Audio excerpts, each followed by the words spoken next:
orang itu mutahharah, sumber kepada penyucian, suci. Tapi Quran mukarramah, marfu'ah, mutahharah. 3 benda. Mukarramah, dekat mana lagi kita pernah dengar perkataan mukarramah? Oh, Makkatal Mukarramah, tanah suci Mekah. Kenapa disebut tanah suci? Bagi mereka-mereka yang nak menyucikan diri, pergi ke sana buat ibadah. Moga-moga dengan pergi ke sana, buat ibadah, dirimu kembali dalam keadaan bersih dan suci. Bayangkan kena buat haji di Makkatal Mukarramah, ganjarannya seperti baby yang baru lahir. Bersih dari dosa. So, tadi tu tempat mukarramah. Sekarang ni Allah bagi tahu Quran mukarramah. Quran sumber kemuliaan, sumber ketinggian dan sumber penyucian. Kita di dunia berjumpa dengan manusia yang dipandang tinggi, lalu kita suka nak ngendeng-ngendeng. Konon-konon, kalau kita rapat dan tahu kenal dengan orang yang tinggi, maka kita dapatlah tempias-tempiasnya. Sekarang Allah bagi tahu Quran sumber kemuliaan. Tuan-puan,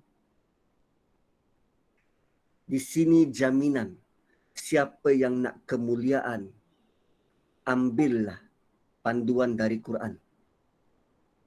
Marfu'ah, siapa nak ketinggian, di sini jaminannya. Kalau nak ketinggian, ambillah panduan, peringatan dari Quran, kamu akan peroleh ketinggian. Dan di sini jaminannya. Kalau kamu nak penyucian diri, penyucian jiwa, ambillah peringatan, pedoman, panduan dari Quran. Kamu akan dibekalkan dengan taharah, penyucian dari segala macam bentuk kekotoran. 2 ayat. 13 dan 14. Tengok bagaimana Allah susun the flow. Mula dengan bagaimana reaksi Nabi, kemudian buat perbandingan antara orang yang dimuliakan dan orang yang kurang. Allah tegur, kenapa itu beria-ia, yang ini kau lengah-lengah?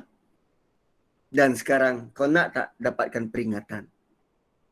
Dan peringatan ini bukan dari siapa-siapa, tetapi peringatan ini menawarkan 3 prinsip utama, 3 sifat utama yang dikejar-kejar oleh manusia sejak dia mengenal erti hidup sampai dia menuju lubang kubur. Siapa yang tak nak kemuliaan?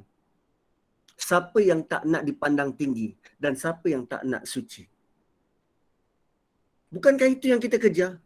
Lagi-lagi kalau depan nama kita ada Tan Sri. Merah padam muka kita kalau orang datang dan tegur kita dengan nama.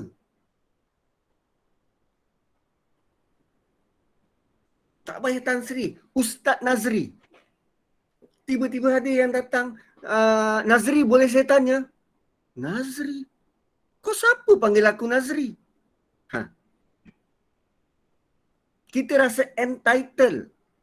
Dan kita rasa dengan title kita itulah, nama kita ni tinggi. Kita ni mulia. Wow. Allah menilai itu semua berpandukan bagaimana kita berinteraksi, memberi reaksi terhadap pedoman dan panduan dari Quran. Dan Allah tidak berhenti di situ. Allah teruskan bi'aidi safarah. Quran ini dicatat, ditulis dengan tangan-tangan Malaikat-malaikat yang menyalinnya.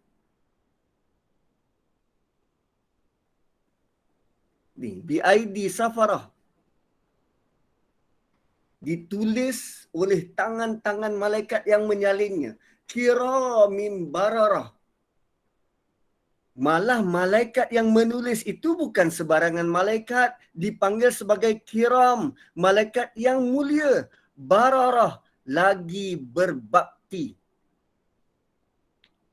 Tuan-puan, Allah ciptakan malaikat dalam bentuk kepatuhan, ketaatan 100%. Dan of all malaikat, hanya satu malaikat yang Allah pilih yang boleh membaca, berinteraksi dengan Quran dan menyampaikan Quran. Malaikat Jibril. Malaikat yang lain tak tahu baca. Tapi kerana dia tak tahu baca Quran, dia suka dengar. Sebab tu sebarang majlis tentang Quran, malaikat akan berpusu-pusu nak dengar firman, kalam dari Allah Subhanahu Wa Taala. Banyak kisah-kisah yang remarkable tentang orang baca Quran ni. Hubungan dengan malaikat sangat banyak. Dan Allah bagi tahu malaikat yang bertugas untuk menyalin ini, dia adalah dengan salin Quran saja dipanggil sebagai kiram. Mulia, bararah, berbakti. Hanya dengan menyalin. Bayangkan kalau kita bukan sekadar mendengar, faham, menginsafi dan kita laksanakan. Tuan-puan rasa, tuan-puan punya kategori pada level mana? Malaikat yang salin je Quran dari Lauh Mahfuz, salin kalamullah ni pun sudah dipanggil sebagai kiram.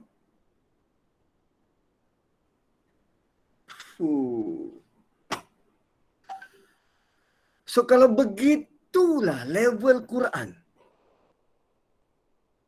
bagaimana Allah angkat darjat Quran ni setingginya? Dan bagaimana pihak yang ada associate dengan Quran itu pun dimuliakan. Malah bukan saja mulia, tetapi diiktiraf sebagai berbakti, bararah, bir kebaikan. Yang banyak buat kebaikan hanya dengan salin. Itu belum kita baca, faham dan amalkan. Belum, baru salin. Maka rupanya ada orang yang tak ambil pusing pun tentang Quran. Malah deny. Lalu Allah kata, qutilal insan. Baik matilah orang yang mengkufurinya. Qutila, dibunuh. Al-insan, manusia. Ma akfarah. Alangkah dahsyatnya kekufuran dia. Yang tak percaya dengan Quran, Allah kata baik mati. Tuan-puan, ni ayat maki pada manusia. Kita pernah rasa dimaki ke? Tak. Dan sekarang yang memaki siapa? Siapa yang nakkan kita mati ni? Allah. Qutilal insanu ma akfarah. Baik matilah orang-orang yang dahsyat betul, dia tak percaya Quran tu. Dahsyat. Ma akfarah. Alangkah dahsyatnya pengingkaran mereka.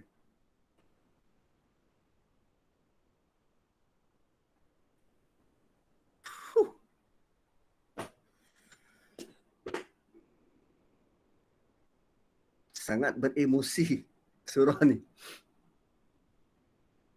Dia bawa kita macam roller coaster. Quran berapa tinggi tentang makhluknya malaikat, dan sekarang ancaman kepada mereka yang tak percaya dengan Quran. So, kalau begitulah bentuk peringatan keras dari Allah, malah ini bentuk makian kepada manusia yang tak percaya Quran. Tuan-tuan rasa wajar tak kita keluarkan sebarang komen, kita keluarkan sebarang pendapat, kita keluarkan sebarang pandangan terhadap mereka-mereka yang hina Quran, yang tak percaya Quran? Perlu ke kita take part untuk mengutuk dan memaki manusia itu? Saya rasa tak perlu, sebab kita tak perlu buang masa terhadap orang macam ni, sebab Allah sudah pun take care. Allah sudah pun melalui ayat ini sudah pun memaki mereka. So makian kita tidak menambah apa-apa terhadap kehancuran mereka. Tak. Allah sudah take care. So basically banyak benda sebenarnya kita tak perlu ambil kisah pun, tak perlu nak diviralkan pun, tapi kerana kita tak tahu dan baca surah Abasa pun tak reti dan kita tak pernah faham pun, tak pernah ambil tahu, lantas kita dihabiskan masa oleh benda-benda yang Allah sudah pun take care tapi kita menyebut. Ustaz, dia hina Quran, Ustaz. Allah sudah pun hina dia. Adakah dengan kau bagi respon dan beri respon balas, hina dia balik maka dia bertambah hina? Oh tidak. Allah jaga Quran. Tugas kita untuk faham Quran. Baca dan jaga diri. So begitu kita melihat ayat-ayat seumpama ini. Dan cuba tengok para asatizah, mufti-mufti kita.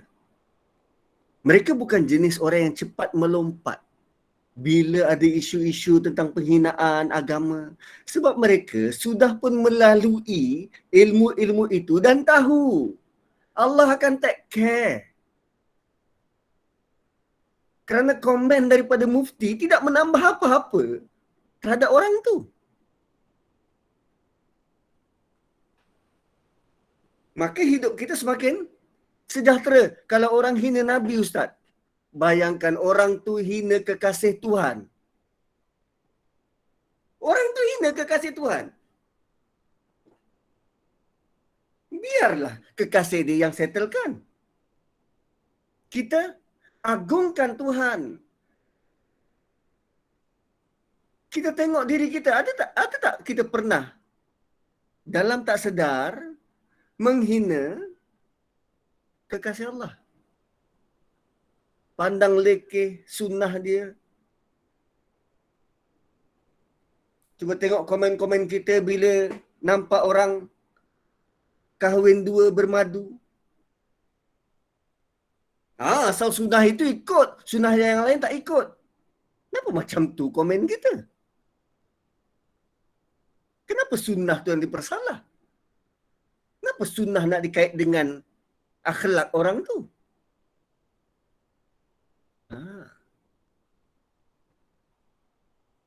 So bagi saya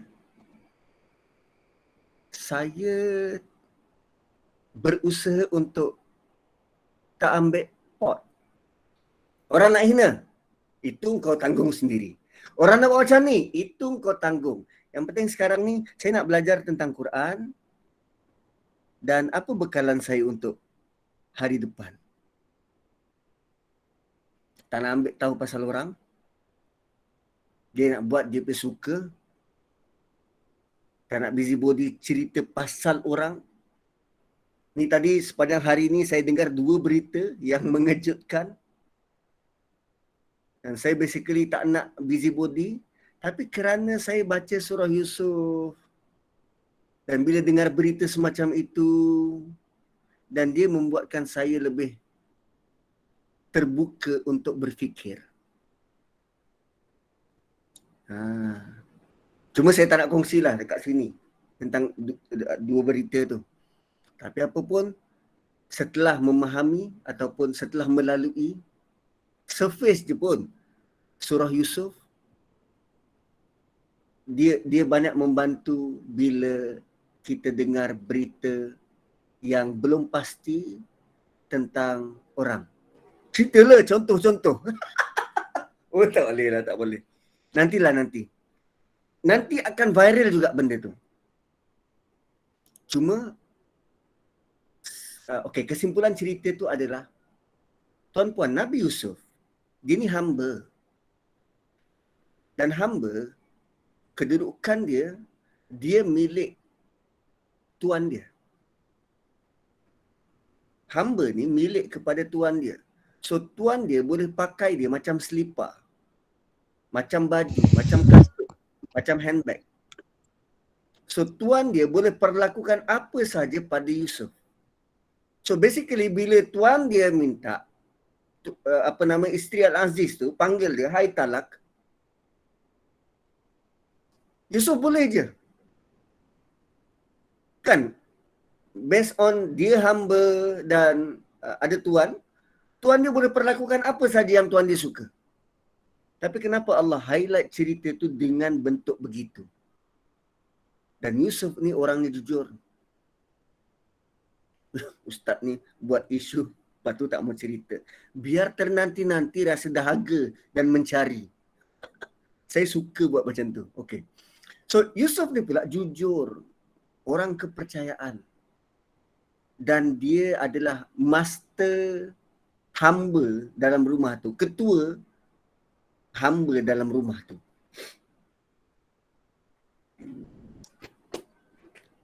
Dan rupanya, kejujuran seseorang, baiknya akhlak seseorang itu, tidak menjamin yang dia selamat daripada sangkaan buruk atau tuduhan seteruk zina. Baiknya akhlak seorang Nabi itu tidak menyelamatkan dia daripada mendapat tuduhan jijik. So, bila kita dengar satu isu, apapun tentang manusia, kita jangan terus jam. Jangan terus buat kesimpulan. Dia memang macam tu. Asal lelaki semua sama. Jangan. Jangan generalize. Kita kena redakan hati kita untuk memberi sebarang sangkaan. Walau dalam bentuk apa pun. Jaga hati kita supaya memikirkan begini. Kalau berlaku interaksi antara lelaki dan perempuan, itu antara pihak-pihak terbabit. Mereka saja yang tahu cerita sebenar. Orang luar, selain daripada dua orang tu, orang luar hanya memberi sangkaan. Yang tahu cerita sebenar dua orang tu. Kalaupun lelaki keluarkan kenyataan, dia akan berpihak pada diri dia. Kalaupun yang ini keluarkan kenyataan, dia akan berpihak pada diri dia.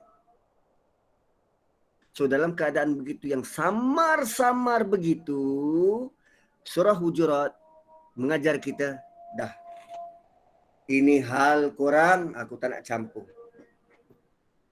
Dia bukan perlu tabayun, tak. Aku tak nak campur, aku tak nak cerita pasal dia, aku tak nak ambil tahu, dah. Korang dengan Tuhan lah uruskan. Cerita begitu, dia tak perlu tabayun. Surah Nur pandu kita, surah Hujurat pandu kita.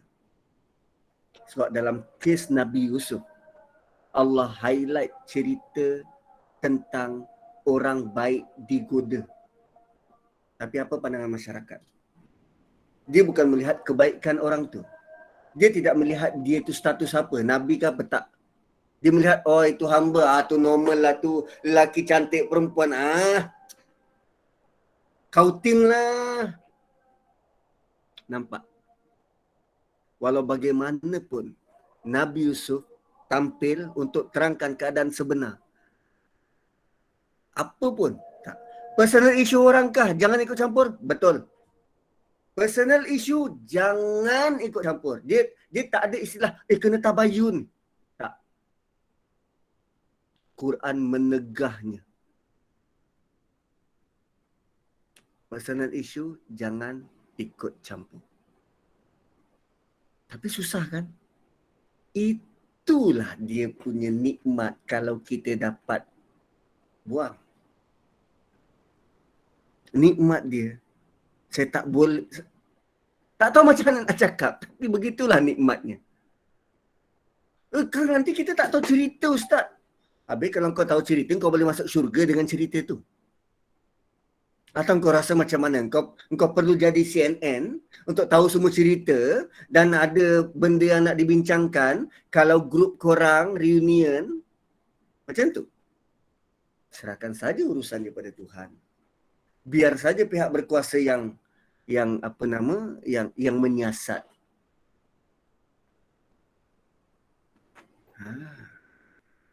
Kita belum melalui surah-surah yang penting. Contoh surah Hujurat. Dah lalu kot. Ataupun surah Nur. Tu. Most important surah Nur. Surah Yusuf.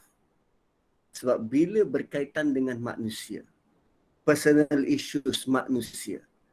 Allah sudah memberi satu garis awal. Allah kata, walaqad karramna bani Adam. Sungguh kami telah muliakan anak Adam. Siapa yang muliakan? Allah. Saya ulang semula. Siapa yang muliakan? Allah yang muliakan seluruh anak Adam. Cuba bayangkan Puan Mariam, Puan Intan, Puan Nurini. Cuba bayangkan kita buat cerita menghina anak Adam tu. Kita buat cerita menjadikan anak Adam tu dipandang hina. Bayangkan kita create sesuatu menghina anak Adam yang Allah telah muliakan. Ui, you are defying God, you know.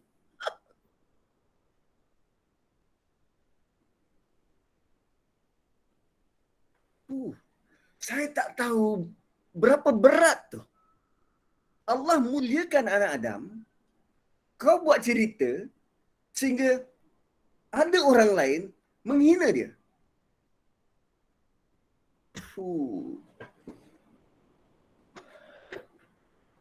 Meskipun perbuatan dia itu nyata hina. Betul? Yang layak hukum dia Allah. Sebab Allah sudah muliakan dia.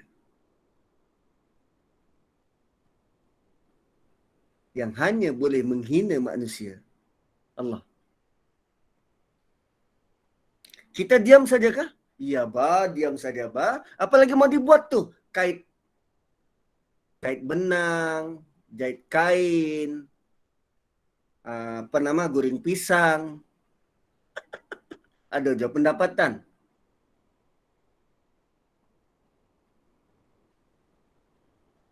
So, bentuk begitulah.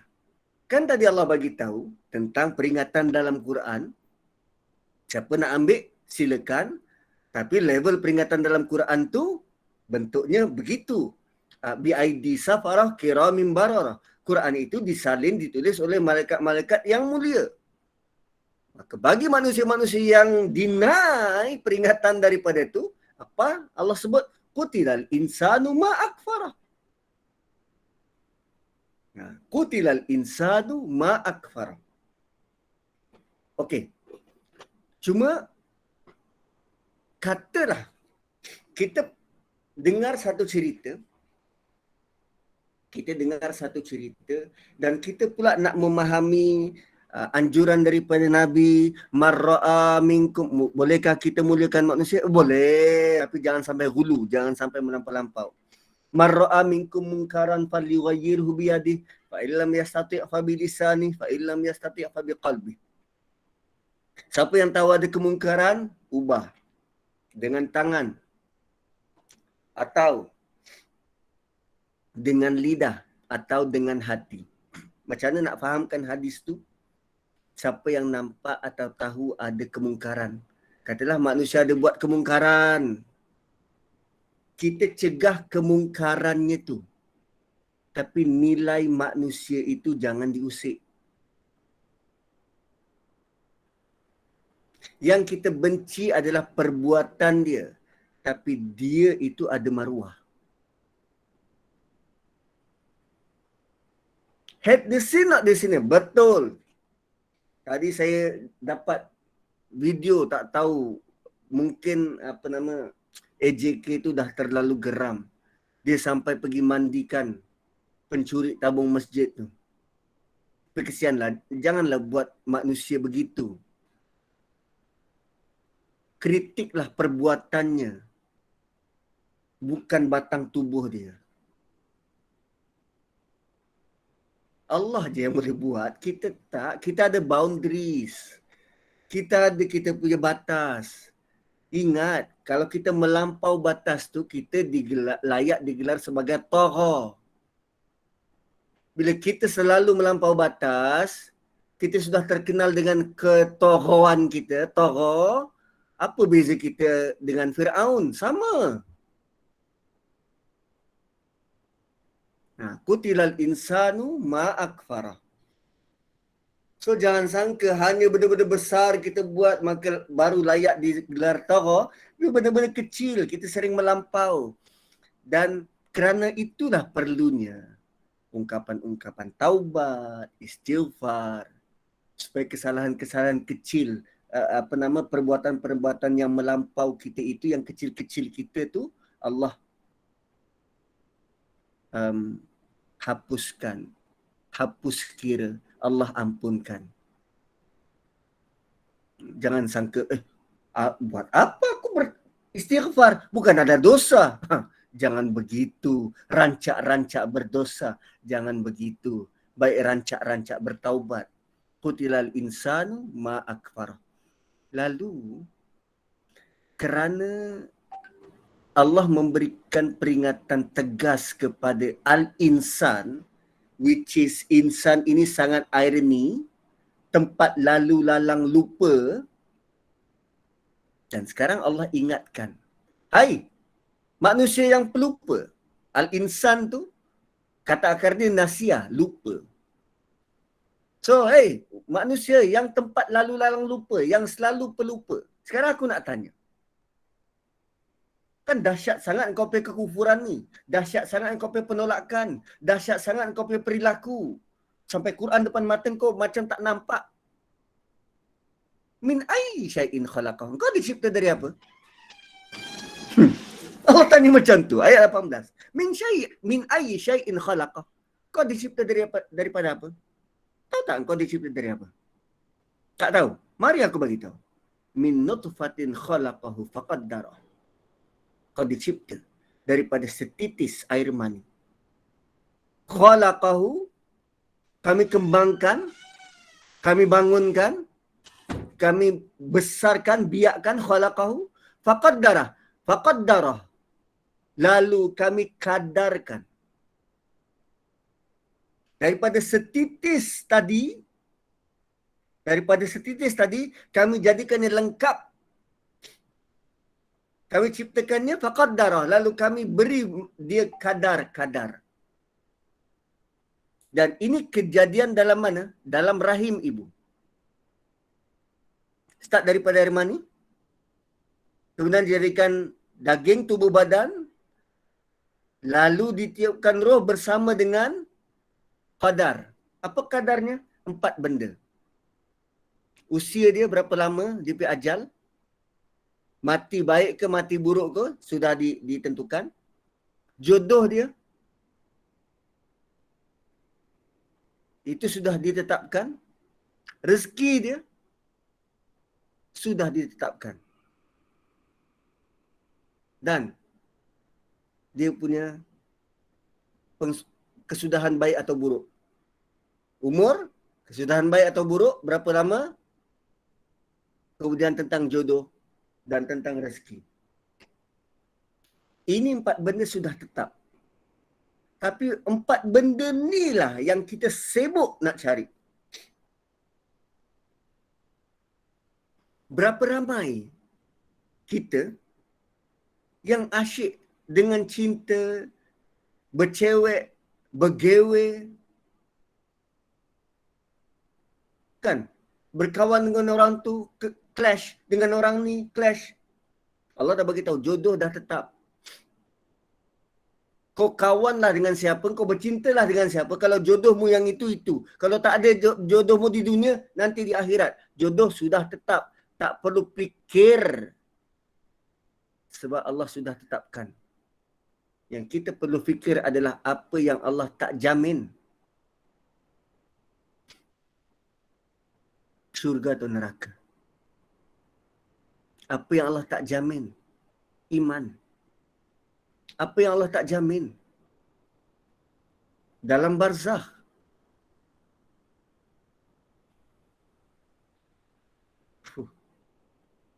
So Allah bagi tahu pada ayat 19.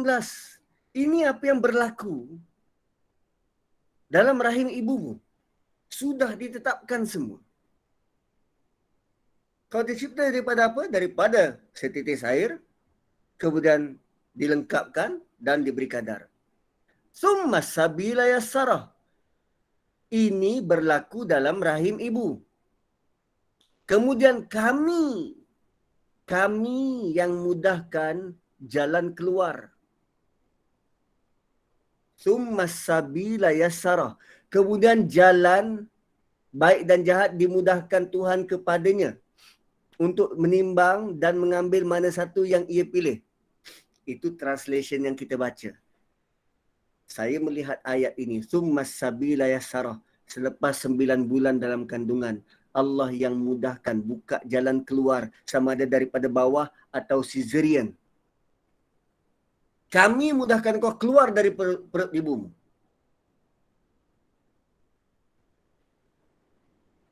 Dan kami bukan hanya mudahkan engkau, kami mudahkan ibumu untuk melahirkanmu. Summa sabila yassarah. Kami mudahkan jalan keluar untuk engkau hidup di dunia.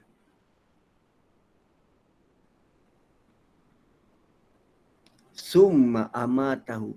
Kemudian kami matikan. Kami matikan fa'akbarah. Lalu dia dikubur. Tuan-puan, cuba tengok. 3 ayat ni. Dalam rahim ibu, kemudian keluar dari rahim, tanpa disebut keluar ke mana, keluar saja. Dan cara keluar pun dengan mudah. Kemudian tiba-tiba mati dan dikuburkan. Hanya dalam 3 ayat. Mewakili seluruh kehidupan kita. Tak kira berapa pun umur, 90 tahun, 100 tahun, 300 tahun, dia bermula daripada rahim ibu, keluar, kemudian mati, dikubur.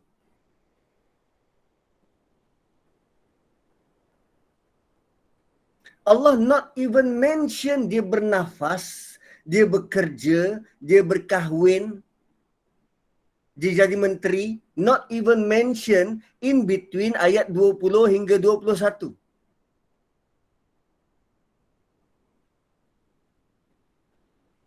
Seolah-olah kehidupanmu tak membawa sebarang erti di sisi Tuhan. Split second dari ayat 20 sampai 21. Inilah kehidupan. Inilah apa? Between the lines. Seluruh kehidupan kita tidak disebut. Tapi dalam bentuk between the lines ayat 20 dan 21. Sedangkan tadi 10 ayat di atas adanya kehidupan orang buta, OKU, autism, dan ada kehidupan membesar menjadi apa? Perdana Menteri, menteri, orang-orang besar, CEO. Hui, dahsyat tuan-tuan. Dahsyat. So, 8.55, saya tinggalkan tuan-tuan untuk memikirkan beberapa ayat ini start daripada ayat 11. 11 ke tadi, sampai ayat 21 ni. Kenapa Allah tak mention tentang kehidupan?